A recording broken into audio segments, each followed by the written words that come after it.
கோவை மேட்டுப்பாளையம் சாலையில் நின்று கொண்டிருந்த நபர் மற்றும் லாரி மீது அசுர வேகத்தில் மோதிய தனியார் பேருந்து. அதிர்ச்சியை ஏற்படுத்தும் சிசிடிவி காட்சிகள். கோவை மேட்டுப்பாளையம் சுற்றுவட்டார பகுதிகளில் இருந்து ஆயிரக்கணக்கான பொதுமக்கள் மற்றும் மாணவர்கள் கோவை மாநகருக்கு வந்து செல்கின்றனர். அரசு மற்றும் தனியார் பேருந்துகள் இயக்கப்பட்டு வருகிறது. இந்த நிலையில் கோவையில் இருந்து மேட்டுப்பாளையத்திற்கு அதிக அளவில் தனியார் பேருந்துகள் இயங்கி வருகிறது. கடந்த சில மாதங்களாகவே உரிய நேரத்தில் அதிக பயணிகளை ஏற்றிக்கொண்டு வருமானத்தை பெருக்க தனியார் பேருந்துகள் அசுர வேகத்தில் இயங்கி வருகிறது. இதனால் பல விபத்துகளும் நடந்து வருகிறது.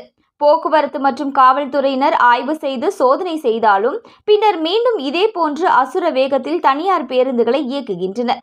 இந்த நிலையில் நேற்று மாலை 5 மணி அளவில் அந்த சாலையில் இருசக்கர வாகனத்தில் வந்த இருவர் நின்று கொண்டிருந்தனர். ஒருவர் வாகனத்திலும் மற்றொருவர் சாலையை கடக்க நின்றிருந்தார். அவர்களுக்கு முன்பு லாரி ஒன்று நின்று கொண்டிருந்தது.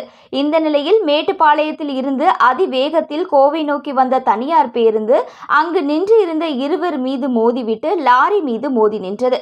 இந்த விபத்து நடந்த காட்சிகள் அங்குள்ள கடையில் பொருத்தப்பட்டுள்ள கண்காணிப்பு கேமராவில் பதிவாகி உள்ளது. இந்த விபத்து குறித்து காரமடை காவல்துறையினர் வழக்கு பதிவு செய்து விசாரணை நடத்தி வருகின்றனர்.